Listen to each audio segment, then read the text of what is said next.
Hello everybody, my name is Gary and welcome back to my channel. Today we're going to be discussing more books that I almost DNF'd this year. So my toxic reader trait is that I cannot DNF a book. It is physically impossible for me to do so because I have to finish what I started first and foremost, but secondly, I want to know what happens. Even in the most boring of books, I want to know what happens at the end of it, and also, I do a lot of Goodreads challenges, so I'm always afraid that if I DNF a book, it's going to unlock the bookmark anyway, and then I'll feel like I have cheated the achievement. So I always try to finish every book that I start, begrudgingly so, for a few of these titles that you will soon find out.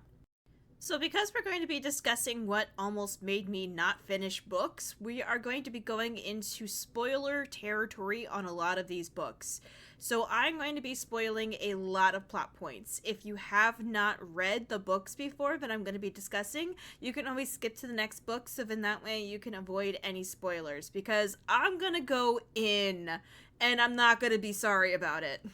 Daddy, chill. The first book that we're going to be discussing today is Workhorse by Caroline Palmer. So I read Workhorse for a Goodreads bookmark challenge. It follows the story of Chloe, who is working as an assistant at a magazine in New York City a few months post 9/11.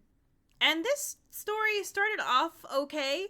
Like, Chloe had human tendencies for the first, I want to say, 25% of the book, but you start to realize that she quickly deteriorates and unravels really fast. See, Chloe has this coworker named Davis, who is the daughter of a famous Broadway actress named Barbara. And Chloe thinks that Davis has it easy because her mother is famous. So Chloe has a love-hate relationship with Davis. She worships the ground that Davis walks on while also simultaneously hating her in her very existence. So why would I hate a book like this? Why would this book drive me to almost want to not read it? It is very long, the plot points are very drawn out, and nothing is ever really settled. Like, halfway through the book, Davis gets engaged and she has an engagement party. She's going to move out to California and get a new job, and Chloe feels like she's being left behind. So she creates a public scene at Davis's engagement party and runs off. And Davis, at this party, says that her and Chloe aren't even close. Like, they aren't even friends. And Chloe and Davis have been hanging out nonstop this entire time. So it feels like a slap in the face to Chloe, because here she is being told, oh, you're not really my friend. I don't really care about you. I don't really think about you that way. You're just, like, being overdramatic about everything for no reason. And so Chloe freaks out. And from experience of being that person that is constantly told, like, oh, you're too much. Oh, we're not really friends. Oh, you just assume things. Like, I don't really care about you that way. It hurts. It's like a valid reason to crash out. But, like, not at someone's engagement party. So then Davis and her friend Harry Wood have to go find Chloe somewhere out in New York City. They don't know where she went. So they're walking around trying to find Chloe, and Davis ends up getting attacked. And nobody knows who attacks Davis. And you never find out who did it. And it's so frustrating because it's this huge plot point and nothing happens of it. You never find out what happened to Davis. Nothing. And it's not even, like, implied who did it. Like, it's like a you figure it out yourself kind of situation. And there's this scene towards the end of the book where Chloe is going through Barbara's financial records in Davis's room, and she happens to, like, find every single check that she has written in her entire lifetime, and that's how she finds out that, like, Barbara's essentially paying Harry to be Davis's friend. But, like, you would think that in that time you would find some evidence that maybe Barbara was the one that did it, because Barbara and Davis have a symbiotic relationship where if Davis were to go away from Barbara, Barbara would have essentially nobody to help her when she's out at a bar getting drunk somewhere and then she needs to go home. Like, nobody would be able to take care of Barbara. So it would make perfect sense for Barbara to be the one to do it. But, like, it's never explained, and it's so frustrating. And I guess they're trying to imply that maybe Chloe is the one who did it and she doesn't remember doing it, because there's one point in the story where Chloe joins Barbara and Davis in the Hamptons for a weekend, and they go to the beach, and while Chloe and Davis are in the water, Chloe attempts to drown Davis, like, without even thinking about it. Like, she doesn't even subconsciously know that she's doing it. She's just holding Davis under the water and being like, I wonder what would happen if I don't let her come back up for air. And then, like, Chloe gets pretty much, like, bitten by Davis to get let go of, and then Davis, like, swims away from her and doesn't trust her near bodies of water after that. I mean, I wouldn't trust her in general after that. I'd just be like, girl, you almost tried to kill me, get the hell out of my life. Like, why are you still hanging out with her after she did that to you? Stop it. Get some help. Like, I essentially just kept reading because I was trying to figure out, like, who did it. And then, like, later when I was, like, looking at book reviews, everyone's just like, what the hell? Like, were we just supposed to, like, figure it out on our own? Like, the author doesn't explain anything about it. It's so frustrating. And it's like, ugh. Like, I was excited to read the book because I was told that it was like American Psycho meets Devil Wears Prada, but essentially I just found myself regretting even reading this. But I was super excited when I finished it because then I could move on to something else. It was just a little unfortunate that I used all of my premium Spotify audiobook hours reading this book. Like, it's 15 hours long, and I used all of my free audiobook listening hours, and I was so mad that I wasted it on this stupid thing. And that's how you know that an audiobook is bad for me, when I have to use the audiobook to, like, even read it. That's how you know. And that's how it is with a lot of books that I don't like. I mean, anymore, I've gotten used to using audiobooks because it's a nice little thing to do in the car and stuff like that. But if I have to solely rely on the audio, your book is bad. So the next book that I almost did not finish was Check and Mate by Ali Hazelwood. So Check and Mate follows the story of Mallory Greenleaf, who is entering back into the professional chess scene after leaving it after her father dies. And she just so happens to beat the #1 seeded chess champion unknowingly in, like, an embarrassing amount of moves. So my problems with this book start in the Ali Hazelwood plot structure that all of her books have, which works in her adult novels, but it does not work in this novel. See, this novel is a young adult novel. It is Ali Hazelwood's first stab at a young adult novel, too, as well. So Ali Hazelwood's plot structure usually starts off with the female protagonist meeting the male protagonist, and the female protagonist usually finds something wrong with the male protagonist, and they spend the first few chapters fighting with each other and, like, not liking each other, and then something happens to where they start becoming attractive to one another. Then halfway through the book or midway through the book, somewhere they start having romantic relations with each other, and there is a bunch of chapters in which the main characters are having relations with each other. And then something happens and the two pair usually break up.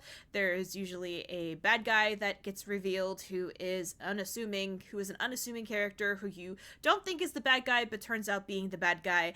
And then the two of them get back together again to defeat said bad guy, and then the novel ends. So where would that go wrong with this book, you may ask? So with this being a young adult novel, all of the spicy scenes that Ali usually puts into her adult books cannot be put in here. Now, it is described that Mallory does engage in hookups, and she does do hookup apps and meeting with random people to do relations with them, but when Nolan and Mallory finally do get together and they do hook up, immediately after they break up, and then Mallory goes home and starts having a soul-searching moment with her family where she figures out all of her drama and all of her damage, and essentially there isn't any romantic scenes with Nolan until the very end, and it's not even, like, romantic. They just basically play chess with each other, and then it ends.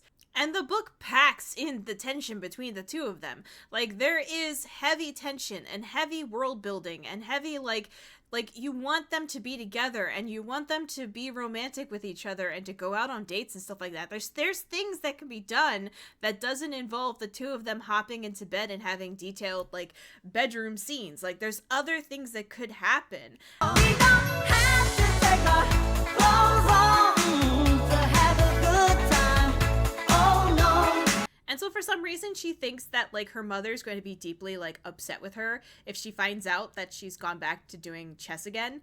Like it's like I've got like chess is treated like she's like off doing drugs or something. Like it's so weird. So like she doesn't want her mom to know that she's playing chess again, so she tells her that she's working at a nursing home. And like Nolan shows up at her house randomly, which is creepy. That part was creepy. Nolan randomly shows up to her house and has dinner with her family, and she tells them all that Nolan is working with her at a nursing home. So like her family thinks that she's working at a nursing home until like she finally comes clean and is like, "Yes, I'm doing chess again. I'm so sorry."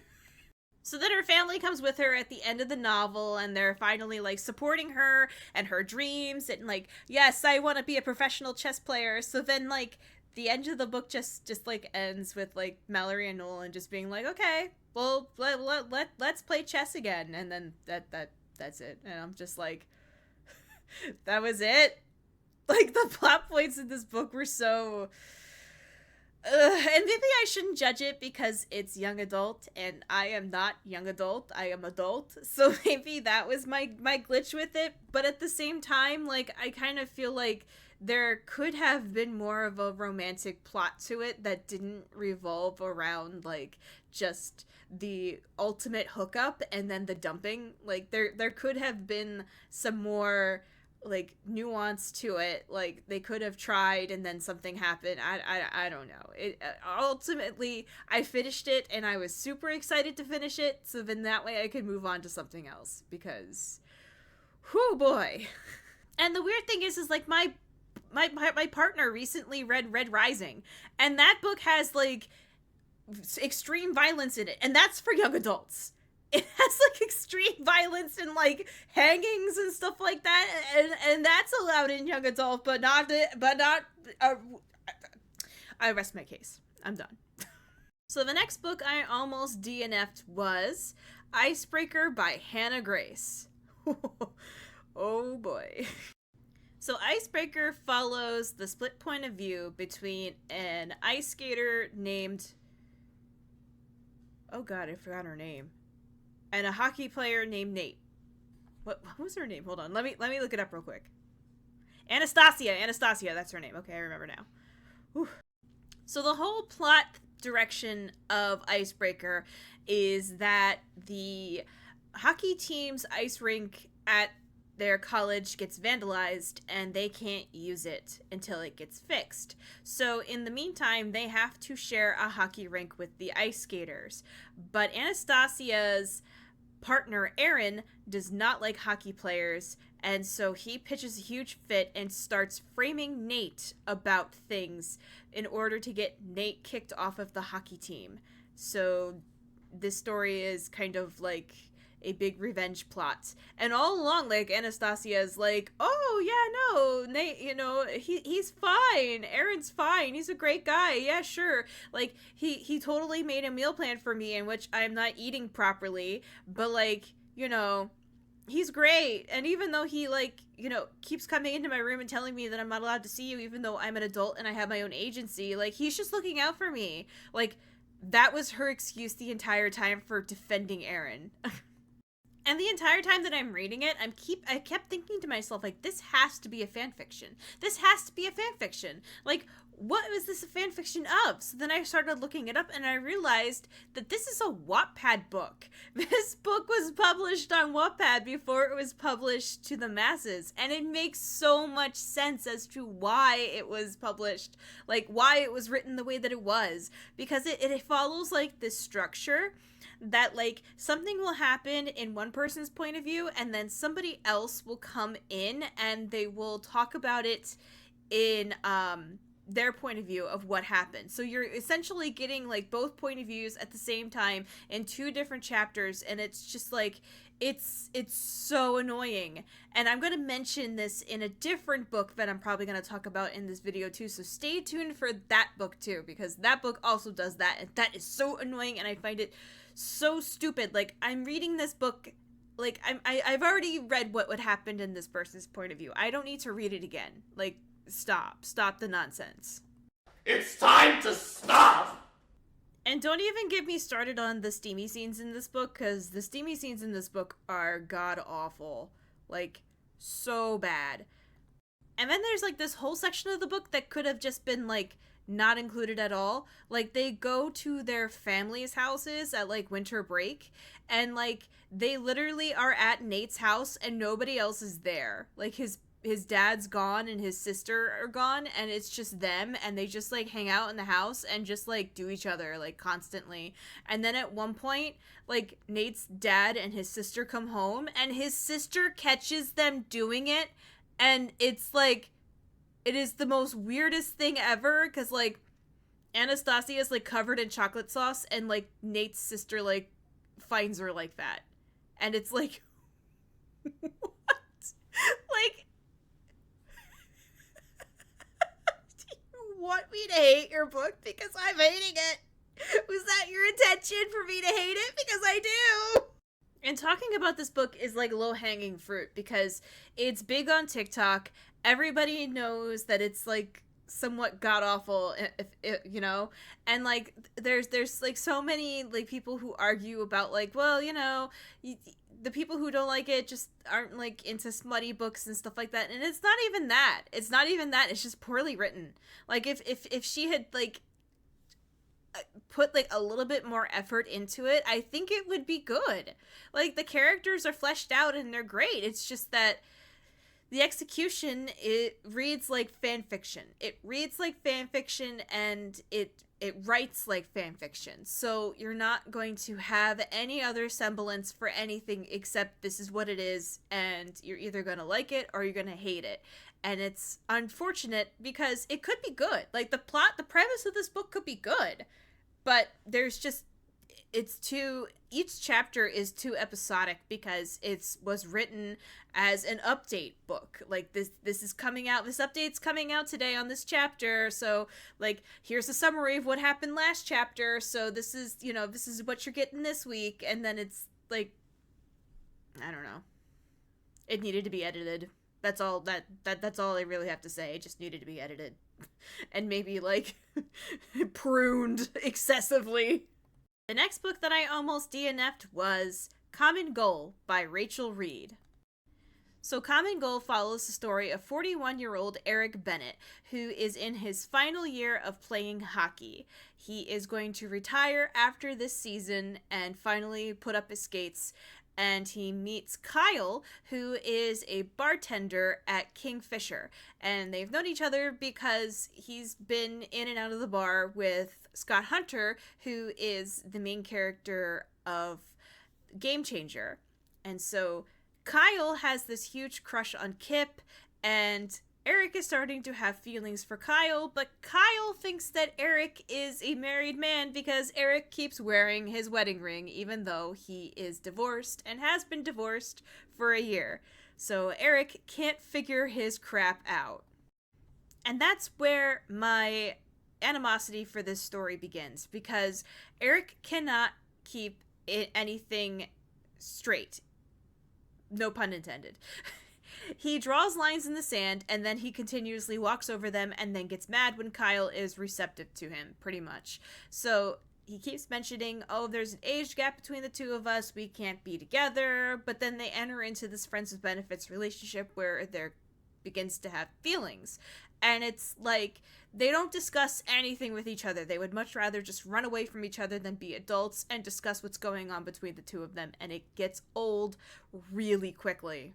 But the thing that made me really want to stop reading this book was actually at the 90% mark, because I was willing to forgive everything else, but then Rachel decided to do a third act breakup at 90%.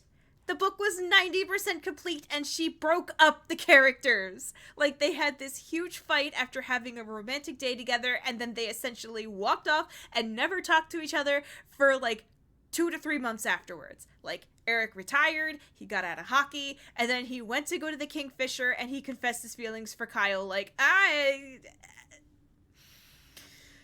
my man! Why? Why? Like, why? And to make matters worse, Kyle took him back. Like, and then the story ended. Like, there was no room for a happy ending. Like, there. This book frustrated me.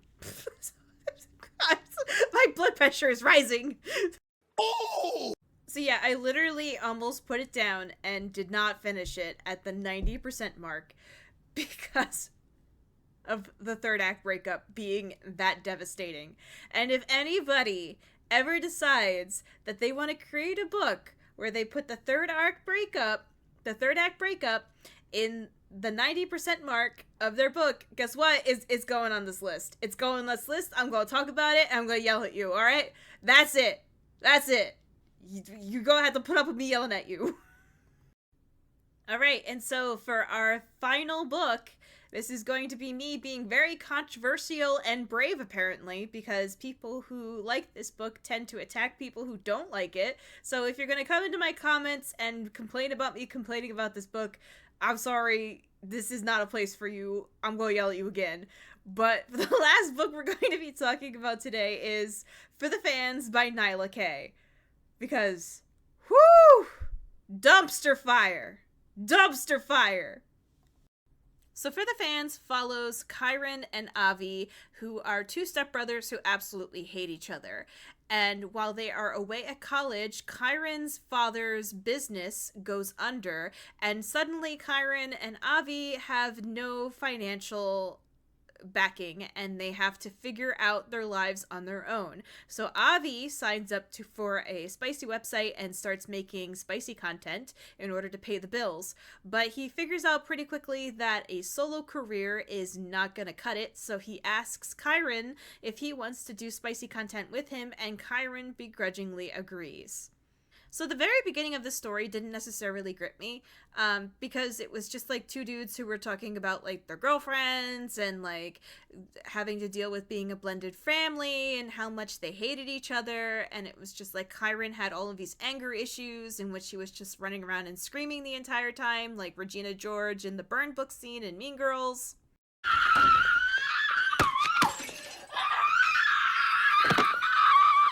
It was incredibly hard to sit through.